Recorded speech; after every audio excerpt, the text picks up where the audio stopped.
I won't forget that morning, not if I live to be 100. I counted the men as they marched out of the yard. They'd hardly slept for weeks. We of the CID had slept even less, but the nightmare that kept us awake was all the same nightmare. That's why we weren't surprised when the commissioner asked us up to the conference room for a bit of a talk. He'd talked to us plenty, we knew that. It didn't help any to know what was ahead of us.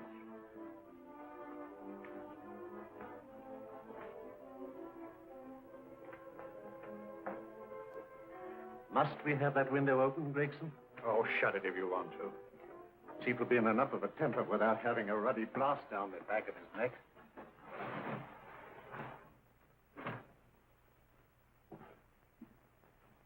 Gentlemen, the commissioner. Stuffy in here. Be seated, won't you? Gentlemen, if you wish to know what able men you are, read any of the works of popular fiction that glamorize your achievements, but don't, I beg of you, read the daily papers. They might give you an inferiority complex.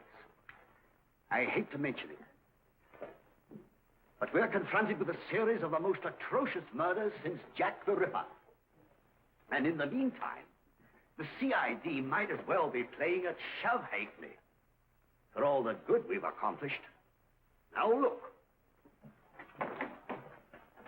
Here, here, and here. Each of these red flags scattered through the city stands for a woman brutally murdered, a woman's terror, a woman's death agony. These are no ordinary crimes. These are the works of a fiend who kills first and mutilates afterwards.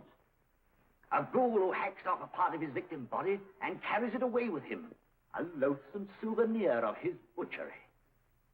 3 women murdered so far, and you haven't turned in one clue. You haven't given me one lead. Here you sit and wait for news of a 4th victim, with your arms folded.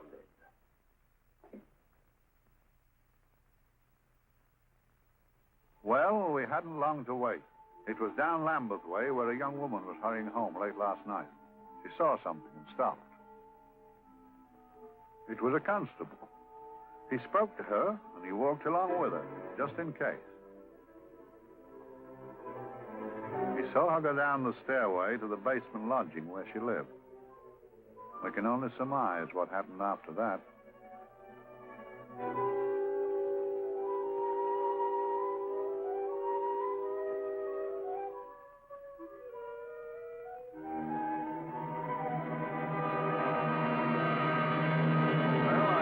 Pride in my pocket and went to see the man who so often helped out Inspector Lestrade and myself in the past, Mr. Sherlock Holmes.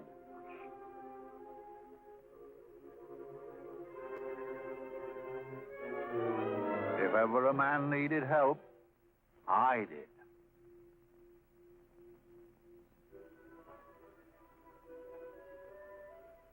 This makes 4, Inspector.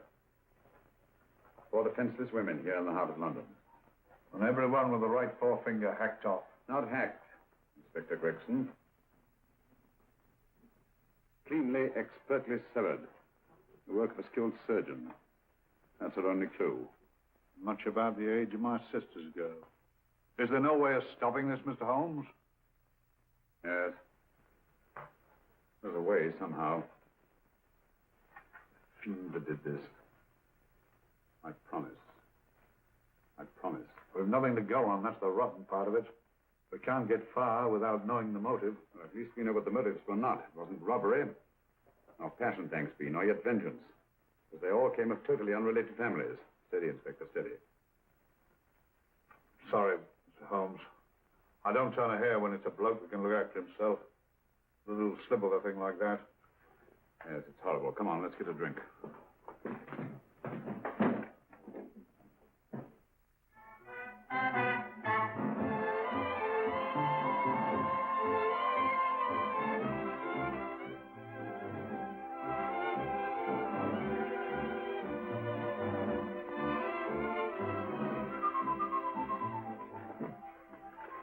Good evening, Mr. Holmes. Good evening, Vincent. Whiskey and soda, please, and a double for my friend here, Inspector Gregson. Thank you, sir. Make mine Irish. Decent of you to give me a hand with this thing, Mr. Holmes. Always a pleasure to be of help to Scotland Yard, Inspector. Little out of my line. Looking for a maniac who murders just for the fun of the thing.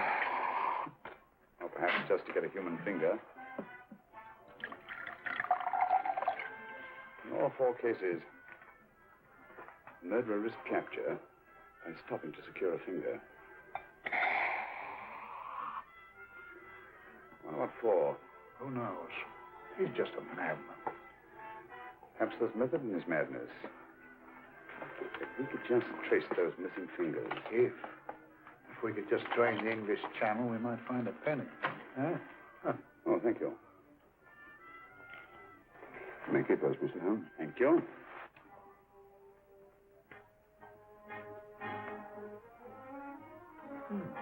Sir George Fenwick, isn't it? Yes. Is that his daughter with him? Don't be so naive, Inspector. You know everyone, don't you, darling? Well, hardly. A week ago, I didn't know you. A week. How fast it's gone.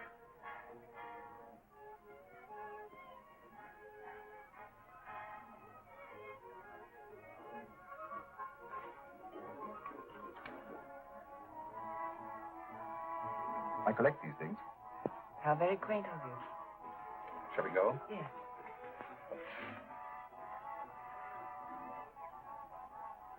What are you looking at, Mr. Holmes? Looking at a very handsome woman. Not born to the purple, but giving an excellent imitation. Would you like to come to my flat for a nightcap? Lovely idea. Yes, isn't it?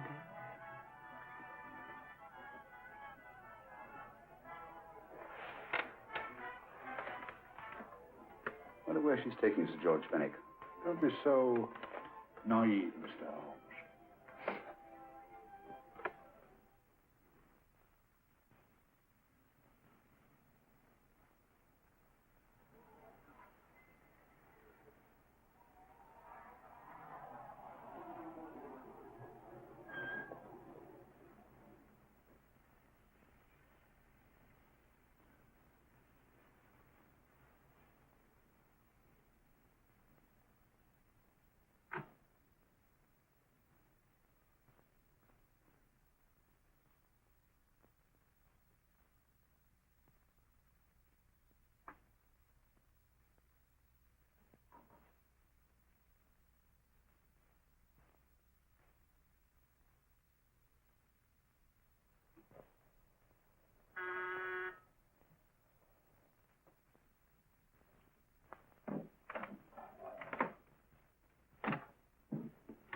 Good evening, Mum. Hello, Grandon. Any messages? No, Mum. Thank you. Drinks, Grandon. One of your nice surprises. Yes, Mum. I say, you don't mean that... Grandon's a marvel. Aren't you, Grandon? Yes, Mum. You wouldn't believe the things she can do. Ah, charming thing. Delightful. Really? You think so? I'm so glad. Do sit down. Do you mind? Do I mind? What a question. I don't mind anything, really. Except not being with you. Now, you really don't want me to believe that, do you? Not too seriously. Good. We're both quite grown up, aren't we? Quite.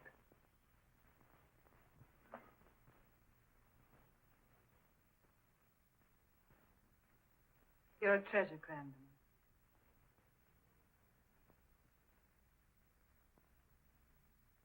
And lower the lights a little as you leave.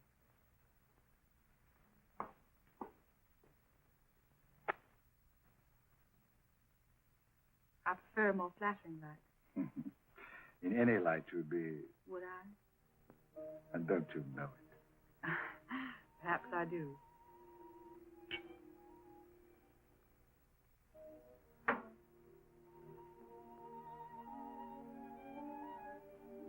Oh, that priceless woman. You wouldn't believe it, but she's absurdly romantic.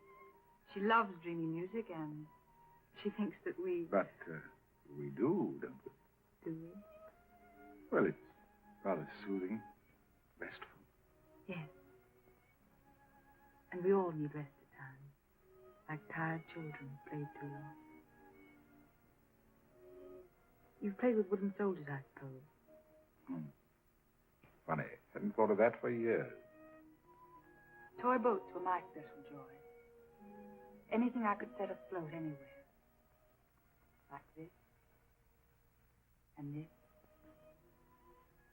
Toy boats sailing into the Never Never Land. The land of beautiful dreams. Look. Look, art isn't it how the light is reflected? Little specks of light that move and move. Like stars on a slowly moving stream. You know, Holmes, I'm very sensitive to atmosphere. No? Yes, I can tell by the feel of this room there's been a murder committed here. It may interest you to know, my dear fellow, it was the other side of that door at the foot of the stairs that the poor girl was murdered. If only I could find it. Find what? The one thing these unfortunate victims have in common that might give us a motive for these murders.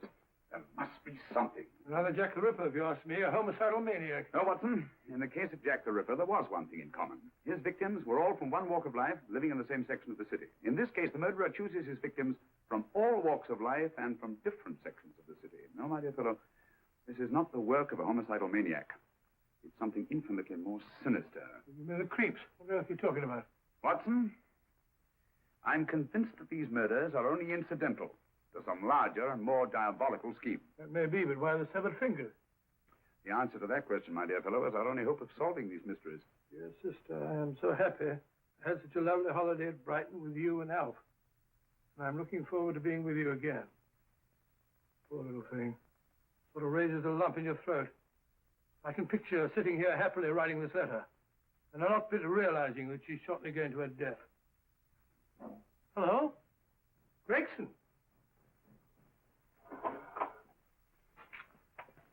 Oh, there you are, Mr. Holmes. I've been looking for you everywhere. What's happened? Murder in Edgware Road, not half an hour ago. Woman? Yes. And the right forefinger cut off clean.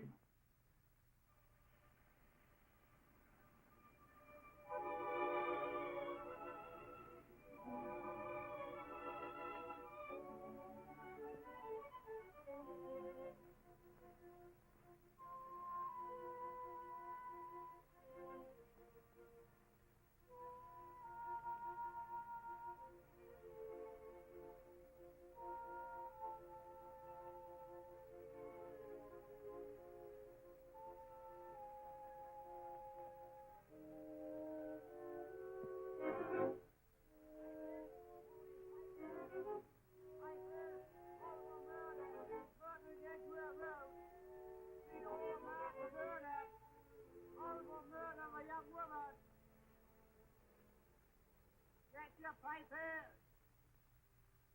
Over murder, papers, all about the murder.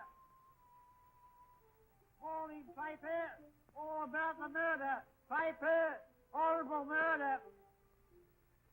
Another young woman found murdered, papers here. Horrible murder, papers, papers, read all about it. Get your papers, murder in Edgware Road. Horrible finger murder. Shocking murder. Murder in Edgware Road.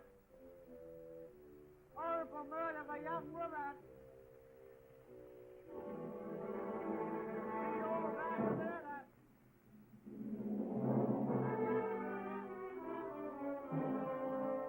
Only fancy, Mum. There's been another of those horrible murders. Dear, dear, how shocking. Yes, Mum. I really don't feel quite safe here myself. Oh, dear.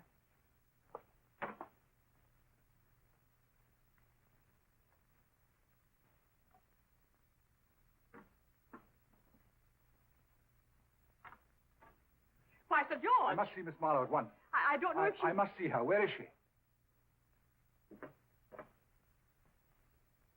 Lydia. Why, Sir George, what is it? What happened? I don't know.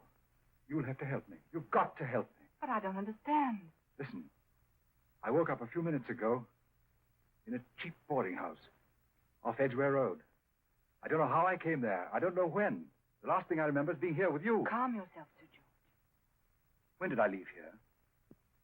Well, it was about, it was 10:45, Mum. Precisely. You seemed, forgive me, just a little distressed. Detached, not interested. I thought I'd said something to offend you. I don't remember.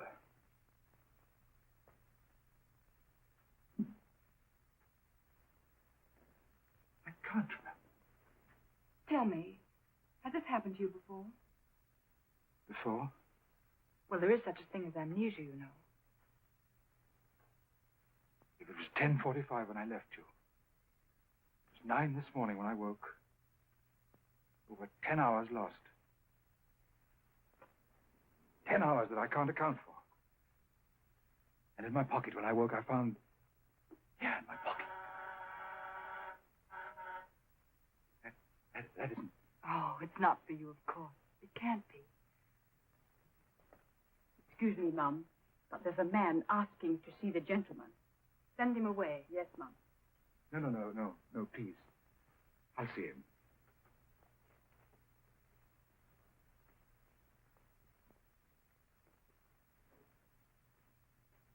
Well? Delightful room. Not much like the place you woke up in this morning. You followed me here? Yes. Are you a detective? Oh, no. Quite the contrary. Don't be afraid, Sir George. You know my name? Oh, yes. A very old and highly honored name. And being the bearer of such a name, and also a very wealthy man, I thought you might care to possess yourself this trifle. Rather than let it fall into the hands of the police. It is yours, if I'm not mistaken. The initials, GF. Where did you get this? It came out of your pocket. I saw it fall, but you never noticed.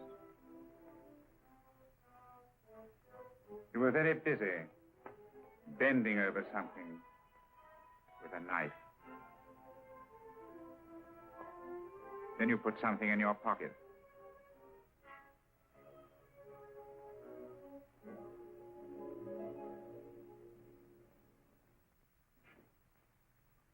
Come along, Holmes, come along, come along.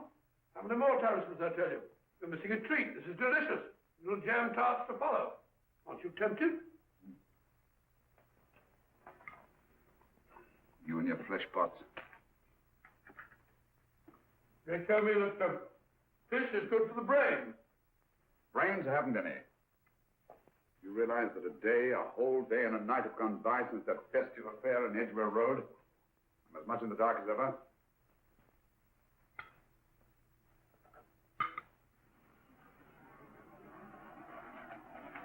Hello, here comes a client, unless I'm very much mistaken.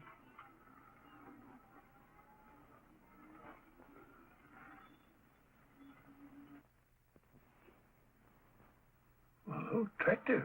Very attractive.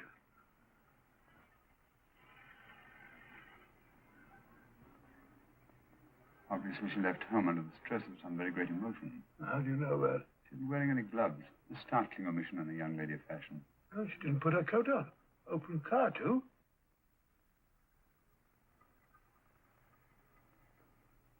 Furthermore, there's something in that bag she wants to show me. What makes you say that? The bag doesn't match her dress, indicating it was picked for size rather than style, to accommodate some bulky object. You amaze me, Holmes. What I meant to, my dear fellow.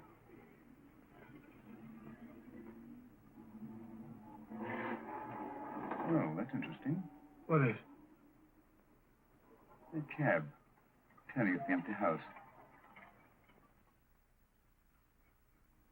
Wonder why he followed her here. Oh, wouldn't you? Part washing with his glasses.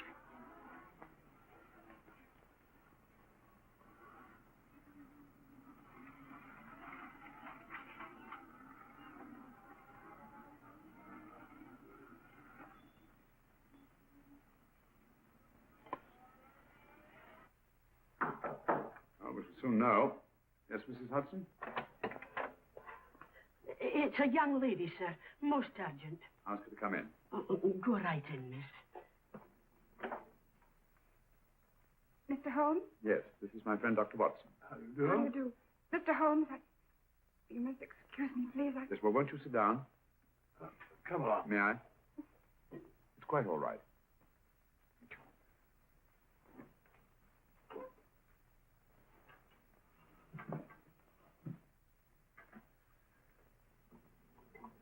Now try to control yourself, Miss Fenwick. You're with friends. You know my name? No magic, I assure you. I've often seen your picture. You're the daughter of Sir George Fenwick, aren't you? Yes. It's about my father that I... What about your father, Miss Fenwick? Oh, I don't know what to do. He's always been the nicest, dearest person. Only since Mother died. Yes, we know. So I didn't think anything of it when he was away all night before last. But he didn't come home until yesterday at tea time. Didn't come in for dinner at all. Just paced up and down in the library hour after hour. I begged him to let me in, but he wouldn't. Steady, steady. Now take your time. I couldn't sleep a wink last night. Then I started hearing things. Hearing things? What sort of things? I heard someone in the garden underneath my window. Then I saw a figure moving down the garden path. And I recognized my father. Stealing through his own garden like a thief.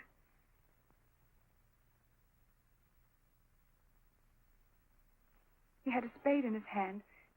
And he stopped by the greenhouse where he started to dig.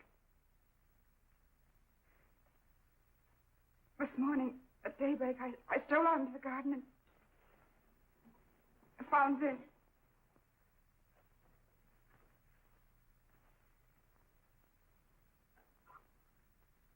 Finger. A human finger.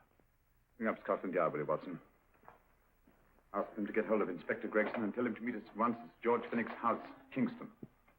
Operator, get me Scotland Yard quick. Where's my father, Norris? He's still in the library, miss. Thank you. We'll see him right away. Will you come with me, please? Thank you. I got your message, Mr. Holmes. Yes, indeed.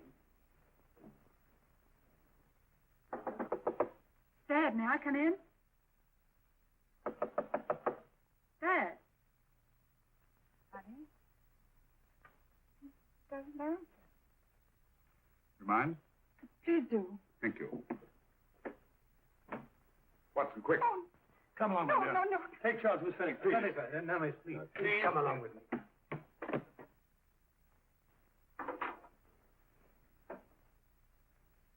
Dead? Yes. What do you make of it, Doctor? Shot in the back, between the second and third ribs. The bullet undoubtedly had penetrated the heart. Look at the powder marks on his coat. I was afraid of this. What do you mean? Don't you remember the man in the cab who followed Miss Fenwick to Baker Street? Well, you don't think he had anything to do with it, do you? I think it's reasonable to assume that he tipped-off someone that I'd been sent for. George has obviously been murdered to keep him from telling me what he knew. What was the weapon used? Small caliber revolver, point-blank range, by the look of the wound. The murderer came in through those French windows. The mud from the garden he brought in his boots. George must have surprised the intruder. Passed the room to him here. The follows we can't tell. But from the location of the wound, I'd say that he turned his back for a moment, and as he turned, the muzzle of the revolver was placed between his ribs and one muffled shot fired. You mean to say he kept on going, even after he was shot? There's no doubt about it. Look there. A trail of blood leads us back to the desk. Something Sir George was after. Something. I know. He was trying to summon help, Butcher. I don't think so, Watson. There's the bell pulled by the fireplace. No, you'll notice from the trail of blood that Sir George made straight for this desk here. I wonder, there's something he was desperately anxious to get. Hello. His right hand's clenched. Perfectly natural. Death agony. The left hand lies open. Why only one hand clenched in the death agony? The right hand, the hand nearest the desk. Please note that. If Sir George took something off this desk, something so important that he spilled his last drop of blood to get it, I want to know what it is.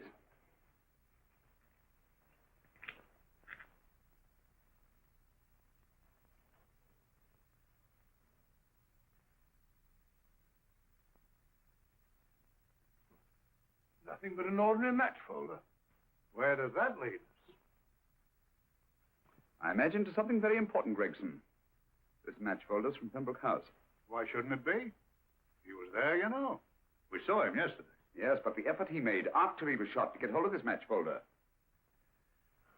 It's just possible he wanted someone to remember Pembroke House. He may have wished to recall it to someone who saw him there. Someone who, like ourselves, saw him with a woman.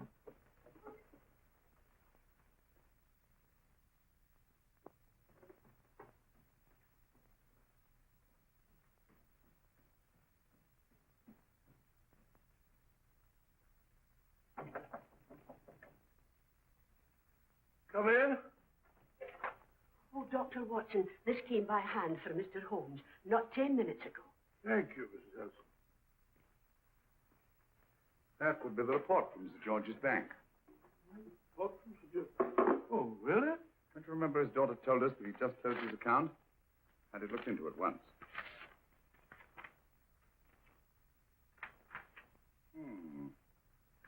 He drew out his entire balance in cash, nearly £10,000, yesterday, just after that young woman was murdered. What does that suggest you, Watson? He paid it out to someone. Precisely. I smelled a faint, sweet odor of blackmail. You don't think he paid it out to someone who saw him murder the McLean woman? Sir George never murdered anyone. But he did have that woman's finger, and he empty did have and pay out a lot of cash. That's the terrifying part about blackmail, Watson. The victim is afraid to fight the accusation no matter how false. Once the accusation is made, his name is smeared, and sometimes his life is ruined. Well, Sir George didn't commit these murders. What fiend did? I rather think they're not the work of any one man. Oh, come, Holmes. You don't expect me to believe there's a whole organization going about killing people and chopping off their fingers. Not possible, quite possible. Well, whoever's behind all this thing must be out of his mind. On the contrary, my dear fellow, if my assumptions are correct, this little scheme has behind it the most brilliant and ruthless intellect the world has ever known. You don't mean Professor Moriarty? I do. Oh, steady, Holmes. You've got him on the brain.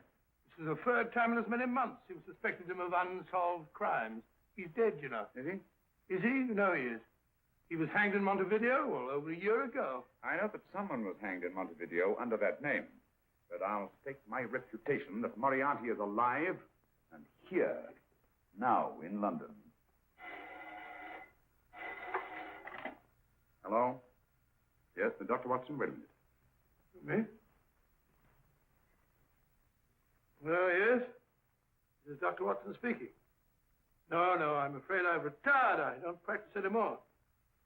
What? Oh, that's a different thing. An emergency case. Well, just a minute. Yes? Yes, well, see, she's not moved. Remember that?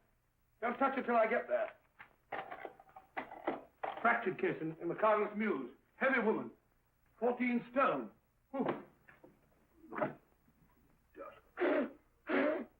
14 stone. Just the sort of person who would hoist herself up on a stool to feed the canary. There ought to be a law against fat people. Keep it little dicky birds. Well, so long, old man. I shan't be very long. I haven't used that bag since I brought little Amelia. What's her name in the world? Grew up to be a very attractive child. Oh, who wouldn't with a name like Amelia? What Amelia? Amelia.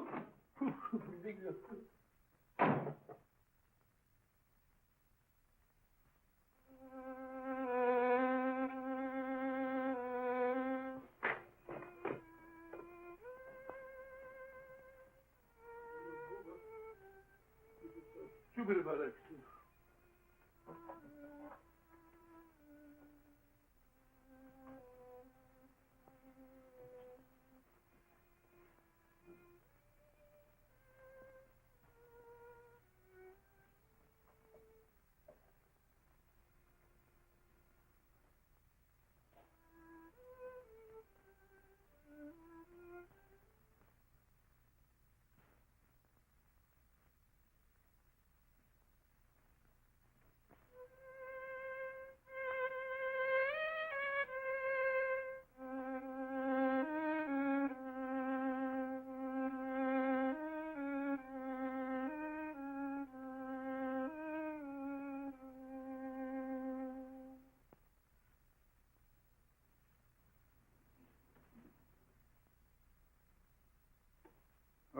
Professor Moriarty. Not that I wish to appear inquisitive, but to what am I indebted for the pleasure of this visit? Scotland Yard will be interested. It's very convenient for me to have Scotland Yard think that I'm still dead in Montevideo. I never dreamed of fooling you. Thank you. The thought occurs to me, Mr. Holmes, that there are some advantages in living within the law. You're very comfortably fixed here, aren't you? As I get on in life, the little comforts appeal to me more and more. Oh, I beg your pardon. Won't you sit down? Thank you.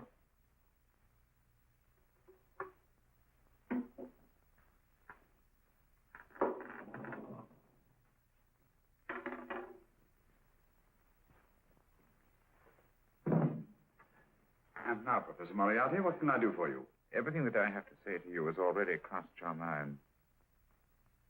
And my answer has no doubt crossed yours. That's final? What do you think?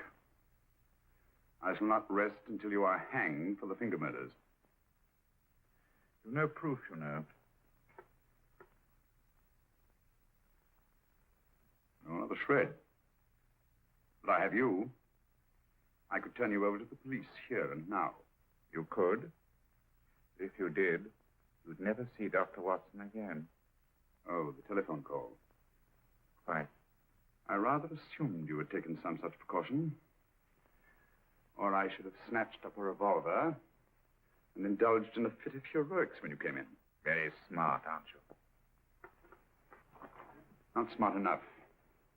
Or I should have anticipated you. But if any harm comes to Dr. Watson, I shall seek you out. I shall not rest until I find you, and when I do... No harm will come to Dr. Watson this time. But I can't answer for the future. Mr. Holmes, I should strongly advise you to drop this case. Don't be silly. Think it over.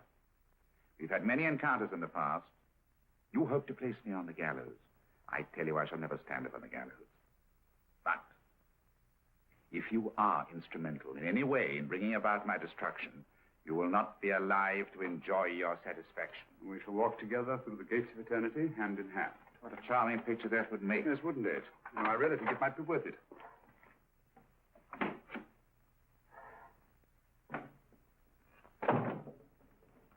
Shoelaces, Governor? Tuppence a pair. And strong enough to hang yourself. How many more times since I tell you I don't want your filthy shoelaces or your company? Shoelaces, Governor? Last impertinence. Run along, my good man, or I'll give you in charge. Shoelaces, Governor?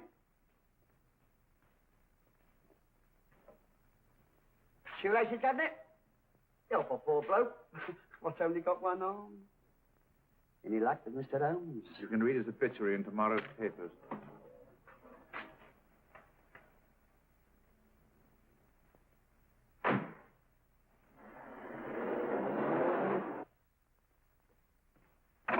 Oh, there you are, Watson. Come in.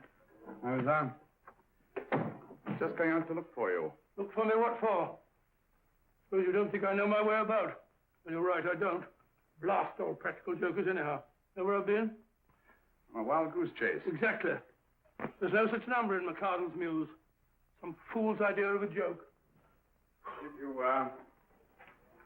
Did you see anyone? No, nobody especially. Only a whining old idiot selling bootlaces. Assistant beggar, wasn't he? Stuck you like grim death. Huh? How do you know? Finally left you for someone who looked like Philip Pickings. Someone, my dear Watson, was Professor Moriarty himself. What? Just called on me. Moriarty here and you let him go? But you are out of your mind. Why? Well, he bluffed me into believing that he was holding a friend of mine as hostage. Friend of yours who? Oh, nobody very important, just a fat, lazy fellow. Medical man, I believe. Medical man? Do I know him? Yes, I think you do. A fellow by the name of Watson. Watson, never heard. Who, me? I'm afraid so, old fellow. Your street hawker's job was to do away with you in a certain contingency. And you let Moriarty go? Because of me? I had no choice. Can't afford to lose you, old fellow. Well, it's a decent of the old chap, I must say, but... well, I wish you'd nabbed him. We shall, never fear. I know the motive for the finger murders. All I have to find out now is the method used with the blackmail victims. Method?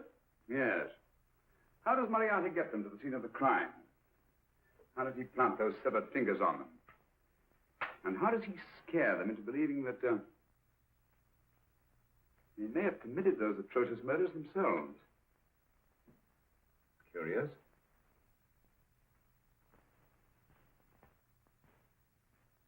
Very curious. Curious? What's curious? That window in the empty house across the street. First floor front. Oh? What's wrong with it? It's open.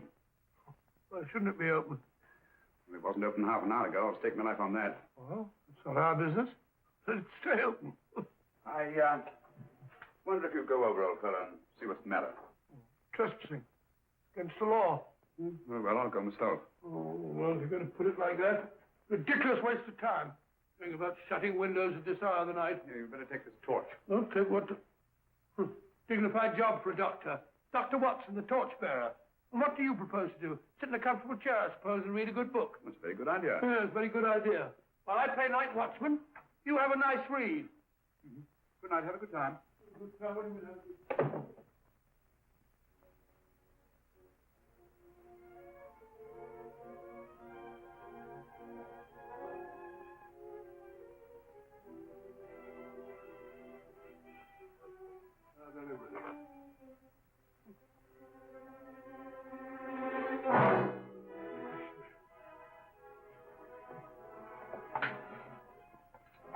What on earth's it for?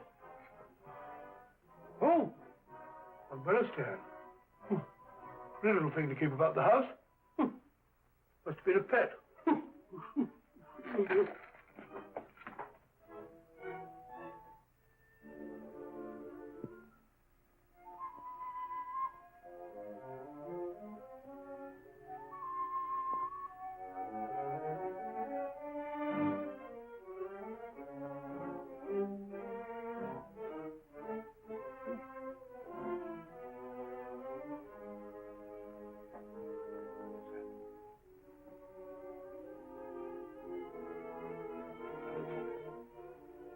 Rathbone.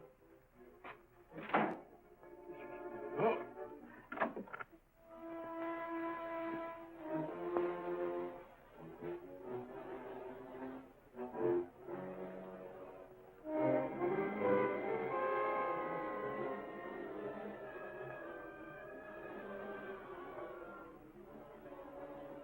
Well, he sits comfortably reading a book.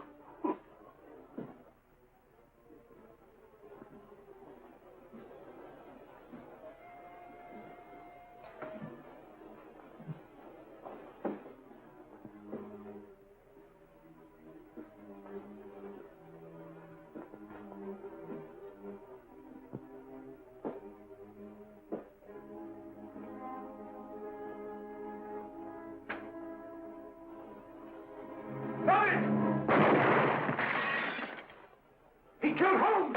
He killed Sherlock! Watson. You? But I saw him shoot you a second ago. Not me, my dear fellow. Merely the bust of Julius Caesar. Incidentally, you may have noticed that all through the ages, prominent men have prominent noses.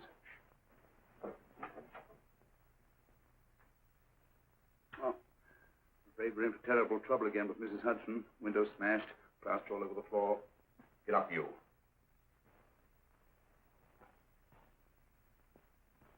Corporal Williams, Middlesex Regiment. Discharged from the army as physically unfit. Papers seem in order.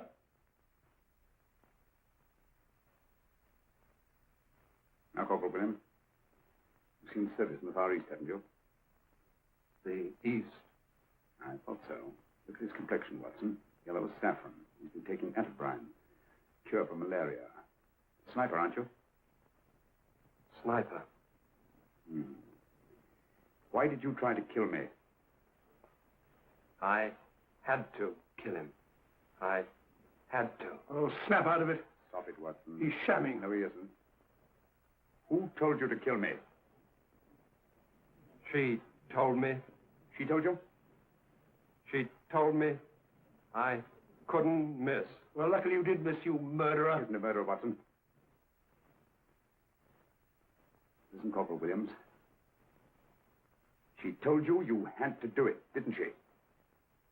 I had to do it. I've got it, Watson, I've got it. Got what? The method used in the finger murders. Well, what is it? Hypnotism, my dear fellow. Hypnotism. And it wasn't against his nature. That's the devilish part of it. They picked a man for that purpose whose job was sniping. Who are they? Professor Moriarty and his finger murderers. Williams spoke of a woman. I think you'll find that she asked him home tonight for a drink. Nice quiet rooms, soft lights, music. You got it all pat, Mr. Holmes. What's the lady look like? Up 30, nice figure, blonde, lustrous eyes. Really? Got a phone number? Williams will give us her address. Look after him, Gregson. Don't let anyone come near him. He's our key witness in the finger murders. Well, I hope you're guessing right, Mr. Holmes. Get up, Williams. Now, go with Inspector Gregson anywhere he tells you. Come on. Yeah. Ring me as soon as he comes to himself, will you? I will. Good night, gentlemen. Good night. Well, if you believe that fellow Williams was hypnotized, I suppose you think Sir George Fenwick was hypnotized, too. I'm quite sure of it. Have a cup of tea? Thanks, old boy. Nothing to eat. Well, why didn't these people make Sir George do the murder himself? Because they didn't want to get him hanged. They wanted to blackmail him. Well, who do you think the actual murderer is? One of Moriarty's gang. A diabolically simple technique. Kill a woman. Yes. But why cut off the fingers? My dear fellow, don't you understand? The severed finger is what links the blackmail victim to the murder. He wakes, finds the grisly thing in his pocket. Doesn't know how it got there. He's no idea that he's been hypnotized. For all he knows, he may have committed the atrocious crime during some dreadful lapse of sanity. In that state, when he's utterly demoralized, the blackmailers take over. Is that it? Undoubtedly. You see, they swear that they saw him commit the murder. And being human, the victim will pay anything rather than stand trial on a charge that will make his very name loathsome. It all fits in if you believe in hypnotism. The only possible explanation. You think the hypnotist is that woman with the blonde hair and the lustrous eyes, the woman you invented? I didn't invent her. I saw her. What are you talking about? That woman, my dear Watson, was with Sir George when he left Pembroke House. I saw her there. I shall see her again, and Williams will lead me to her. That's why it's so important to keep him safe. He will identify her.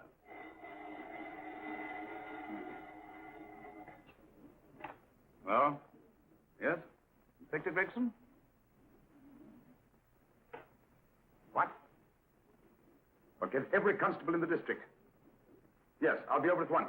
What's happened, Holmes? Williams is missing. Great Scott! Come on.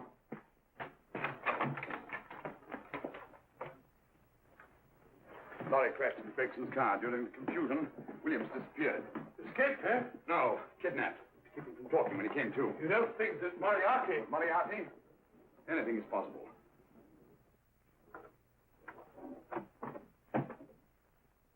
Williams! Dead. You see? Anything is possible.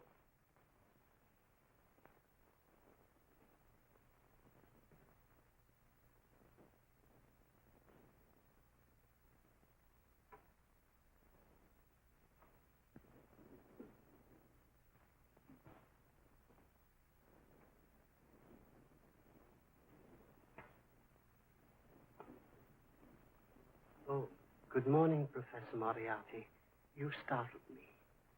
I'm dressing another dolly, a dear little nurse. Is there anything wrong with your finger? Just a splinter. Nasty thing, splinters. Most trying. One can't be too careful, but I'll get it out for you. I have the very instrument to help you. Sharp enough to split a hair. Put those tools away until they're needed. But they're not tools, sir. They're instruments. Put them away. Is Lydia in? Yes. But really, you should let me... Get dressed. Holmes and Watson just left Baker Street for the Mesmer Club. Mesmer Club? The meeting place of all the top hypnotists in London. Do you suppose that Mr. Holmes is onto our method? If he suspects, it's merely a suspicion. It's our business to see that it ends there. I hope you're right. Williams passed away before he could talk, remember? What do you want me to do? Go to the Mesmer Club, meet Holmes, and induce him to come back here. Isn't that a bit dangerous? Every meeting with Sherlock Holmes is potentially dangerous. However, you say he didn't see your face at Pembroke House. And how would you suggest I get Mr. Holmes to accompany me here? Kidnap him? Oh, no. Holmes has one weakness. His insatiable curiosity. If you can arouse that, you can lead him anywhere. It's up to you to take advantage of any opportunity that may arise. This way, please, gentlemen. I'll tell Dr. Onslow that you're here. Thank you. And this is the Mesmer Club. If you ask me, hypnotism is a lot of mumbo-jumbo. Oh, come now, Watson. As a medical man, you must admit that hypnotism has its place in modern science. That may be, but 90% of hypnotists are crooks of the worst kind. Nothing more than a lot of charlatans exploiting weak-willed morons. Ah, Dr. Onslow, I believe. Happy to meet you, Mr. Holmes. Your brother Mycroft suggested I might be of help to you. He's a valued member of our little group of charlatans and crooks. Beg your pardon, sir. I didn't know you were listening. Behind the curtain. My friend, Dr. Watson. Oh, delighted. I wonder now. You see, we're in the midst of a little experimental session at this very moment. If you'd care to join us. Certainly. That'd be very instructive. Oh, well, will you follow me? Thank you. Behind the blasted curtain. In treating his case. But today, the therapeutic value of hypnotism, as we now call it, is conceded by innumerable physicians. Especially is its value in surgical cases where the administration of local or of general anesthetic is inadvisable. Inadvisable poppycock. For the sake of latecomers, I may say that I have placed this subject under profound hypnosis. In this condition, he can feel no pain, even under applications which normally would be excruciating. Excruciating? You excuse me, please. Carter, you are having a peaceful sleep. You feel nothing. Your arms and your hands are without sensation. Mowbray, the long needle.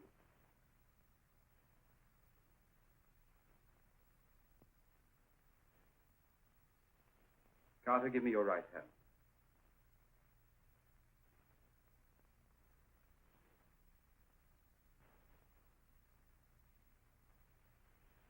As you observe, the needle has been thrust completely through the subject's hand.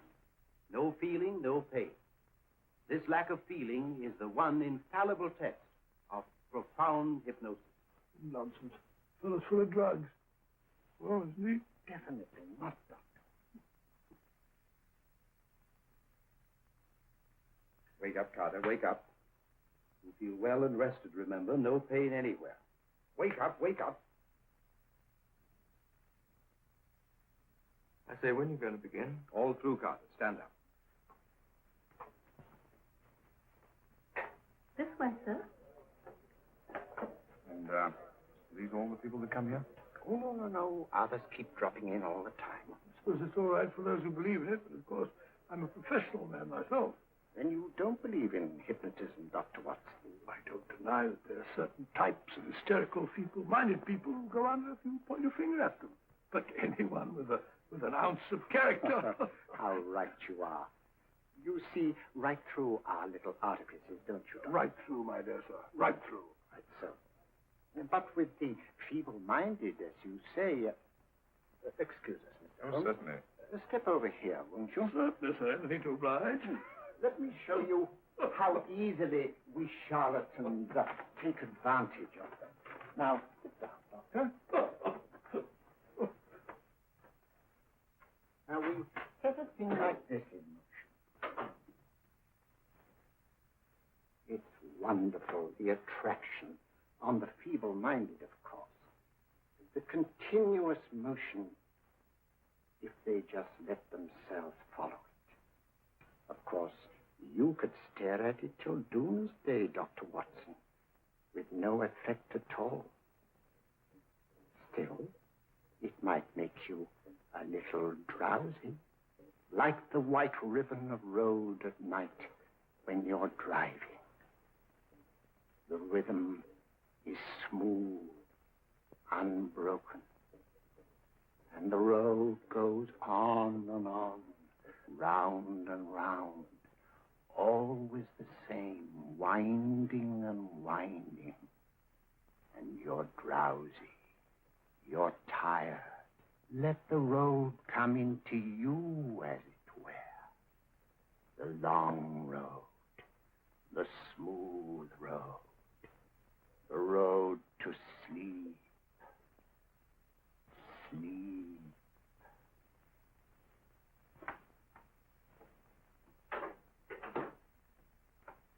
Open your eyes. Stand up. Turn around. And now, Dr. Watson, you're on a holiday in Scotland. The country is amazingly beautiful. We're coming to a stream. It isn't deep. Better take your shoes and socks off.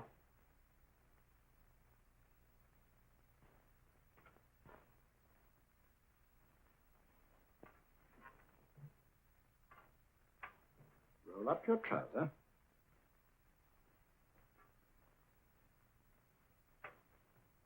That'll do. The other leg is waterproof. Turn around. Mind the pedals.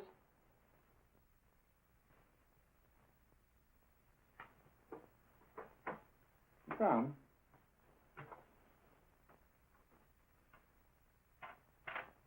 Wake up now.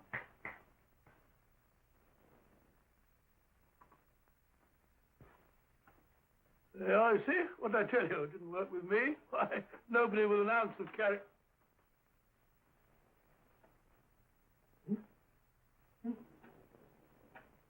I think you'll need these.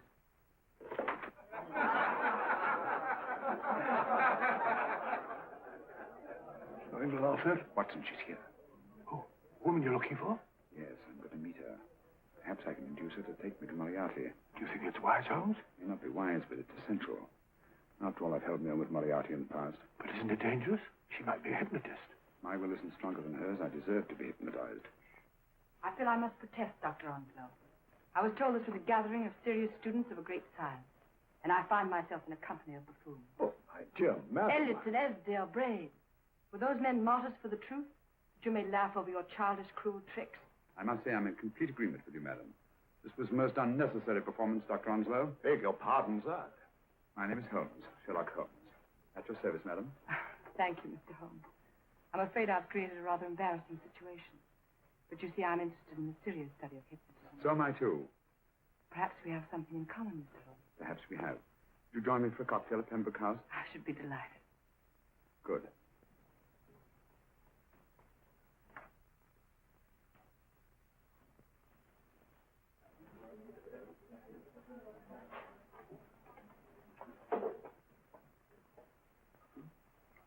Thank you.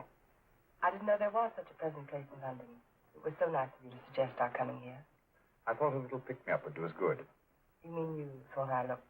I like the way you look. Thank you. I suppose I did lose my head a little at the Mesmer Club. But you see, hypnotism is almost a religion with me. I know so well what it can do to help, heal. And I can't bear to see it used for trivial purposes. I know very little about it. That's why I went to the Mesmer Club. You see, I'm rather puzzled just now with the case that I'm working on. How fascinating. Tell me about it. The murder of Sir George Fenwick. Fenwick? Who's he? Quite a well-known figure. Odd now I come to think of it. Last time I saw Sir George was here at Pembroke House. Strange. Yes, isn't it? He was sitting, I believe he was sitting at this very table. Cigarette? Thanks. Do go on.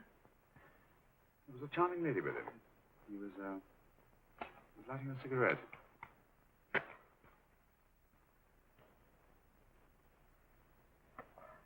Charming. Did you see her face? No, Westnight. Merely her back. How unenterprising of you. Yes, wasn't it? Afraid I'm getting a little older. I shouldn't say so. That's nice of you. Still, the first time in my life, I've got hold of a case that's beyond me. I'm actually losing sleep over it.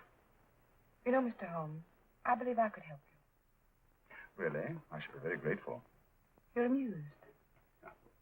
Really skeptical? How would you go about it? I've used hypnotism more than once in healing. Not for profit. I'm not a professional. But I do think I could help you. If you care to... I can't think of a pleasanter experience.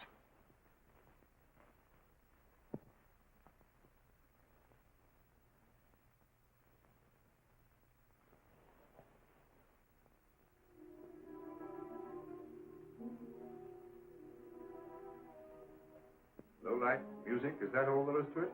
You must relax, Mr. Holmes. I'm afraid you're a rather difficult subject. So I thought perhaps a little help.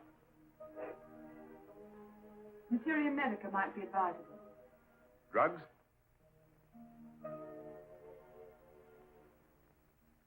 No, I'd rather not, if you don't mind. As a matter of fact, I'd rather not myself. But Schrenknoffen, who practiced in Munich, you know, believed it the best means for difficult subjects. Do you mind?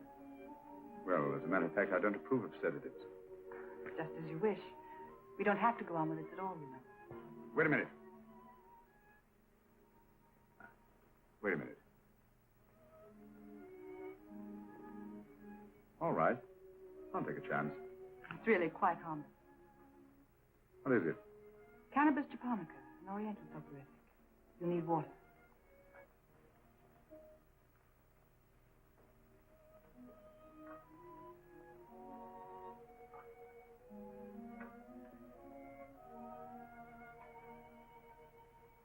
Thank you.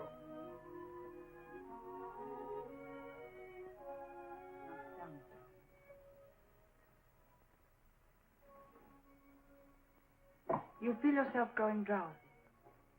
Don't fight it. Give in to it. Because you do want to sleep, you know. Just fix your eyes on this one white flower. Floating on the water. Empty your mind of every other thought. Follow the motion of the water. So smooth. Not a ripple. Waters of forgetfulness. Steady.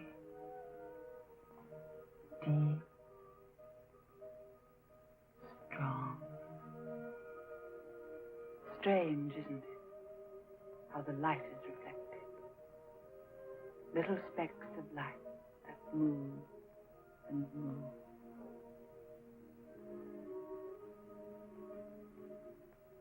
It's restful here. Peace.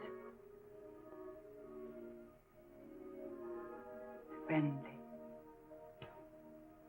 And you're very close to finding what you're looking for. You'll find them soon now. The guilty ones. When you're rested. Gentle waters closing over you.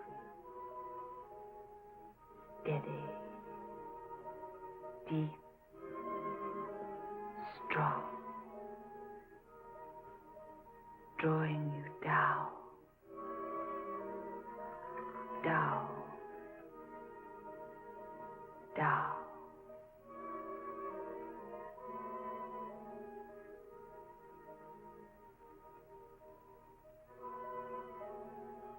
Sleep.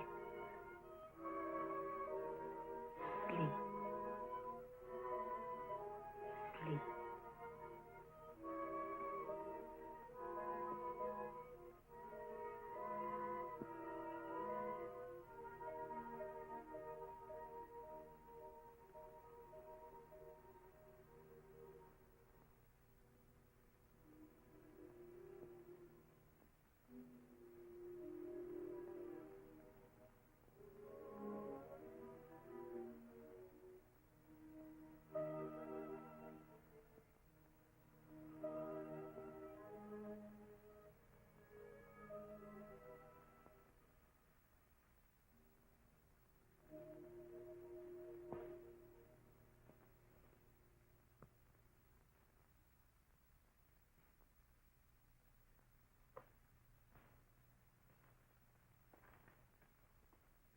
Here he is, Professor Moriarty.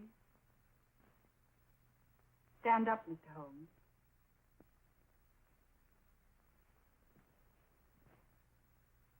Open your eyes. Face this way. Are you satisfied? We are dealing with a clever man. He may be shamming. There's just one infallible test for profound hypnosis. You ready, Dr. Simnel?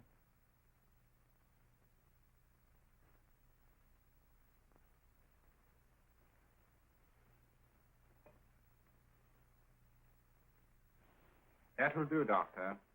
He couldn't fake insensibility to the knife. I congratulate you, Lydia. Turn round, Mr. Holmes. Now walk to the desk.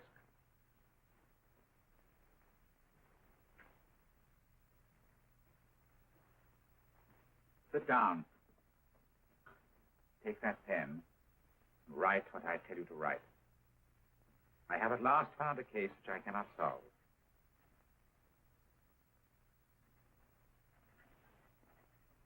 I have outlived my usefulness. Therefore, I have decided to end my life.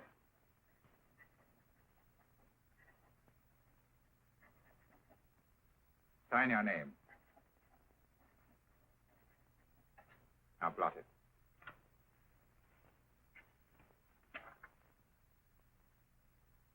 Fold it up. And put it in your pocket. Come, Mr. Sherlock Holmes. Go out onto the terrace.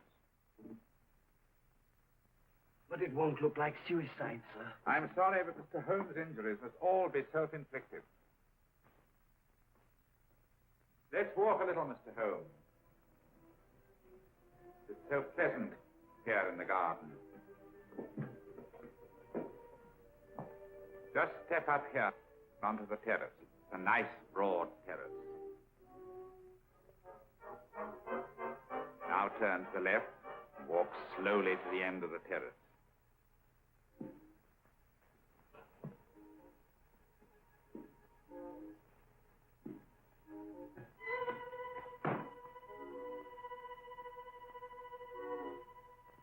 Don't stop. You must walk to the end, you know.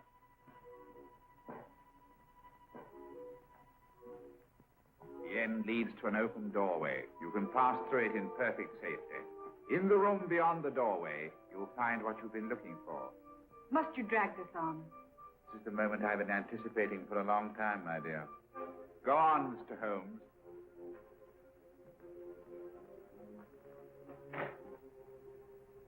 Through the open doorway, you will find the man responsible for the finger murders and the death of Sir George Fenning. Professor Moriarty. Holmes! Stand still. What a beautiful view, Watson. I'm quite enjoying it. No, you're not. You're hypnotized. You're under a spell. Stand still. Don't move. Steady, Holmes. Steady does it. Stand perfectly still where you are. Nonsense, Watson. You don't know what you're doing. Of course I know what I'm doing. You mean you're not hypnotized? Certainly not. Then get off the wall, you idiot. Oh, look out! Holmes! What were you doing up there? Holding the fort until you arrived. What kept you? Oh, I ran into a spot of trouble on my way to Scotland Yard. I was arrested for exceeding the speed limit. Your luck seems to hold, Mr. Holmes. I'd hardly call it luck, Professor. You see, I substituted a drug of my own for the one that this dear lady pressed on me. You are clever, aren't you? A drug that, although it leaves the subject conscious, renders him quite insensitive to pain. That accounted for my lack of reaction to Dr. Simnel's knife. Well, Gregson, quite an impressive haul. Even Inspector Lestrade himself couldn't have done any better. Thanks, Mr. Holmes. Take him away. All right, put her in the van. I was right, Mr. Holmes. You are a difficult subject. Thank you. And now, Professor, our score is settled. Au revoir until I see you on the gallows. The rope has not been made that'll go around my neck. Come on.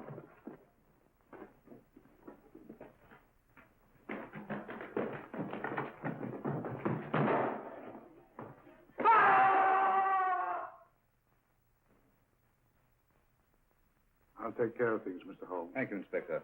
Come on. An evil man, Holmes, but what a horrible death. Better than he deserved. What are you thinking of?